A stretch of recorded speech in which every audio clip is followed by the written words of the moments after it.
என்ன நைட் என்னங்க சாப்பிடுறீங்க? நீங்க உனக்கு என்ன விருப்பமோ செஞ்சு நீங்க சொல்லுங்க, நான் செஞ்சு தரேன். அவசரம்.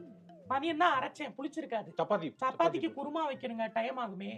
கஞ்சி காய்ச்சி வச்சிரு. கஞ்சி எனக்கு உல வைக்க தெரியாதுங்க, வடிக்கிறப்ப. தெரியாதுன்னா நீங்க வடிக்கிறீங்களா? உனக்கு என்ன முடியுமோ என்ன தெரியுமோ நீங்க என்ன வேணும்னு சொல்லுங்கங்க. பேசாம மேகி சாப்பிடுறீங்களா? சரி மேகி போய் வாங்கிட்டு வந்துருங்க. இல்லன்னா அப்புறம் எதுக்கு சொல்ற மேகி வாங்கிட்டு வாங்குறாருமா கடைக்கு போக சொல்றதுக்கு என்ன வாங்கி தானங்க சாப்பிடணும். சரி விடுமா கடையில சாப்பிட்டு போமா பேசாம. கரெக்ட் வேற என்னங்க பண்றது? கடையில போட்டு சாப்பிடலாம். மாசத்துல 15 நாள் ஆர்டர் போட்டு காசு பாதி அதுல போயிடுது, சாப்பாட்டுக்கு தான் போகுது. சரி நீ ஏதாவது செய்யப்ப நான் செய்யறேன், அந்த தோசை ஊத்தி தரேன், ஓகேவா? சரி தோசை ஊத்தி சட்னி. முதல்லயே சொன்னேன் தோசை அது இது ஏதாவது பேசிட்டு இப்ப திருப்பி தோசை ஏங்க ஏங்க நாளைக்கு மதியம் என்னங்க சாப்பிடுறீங்க? சாப்பாடே எனக்கு வேணாம். இல்ல எனக்கு வேணாம், இந்த உலகமே எனக்கு வேணாம்.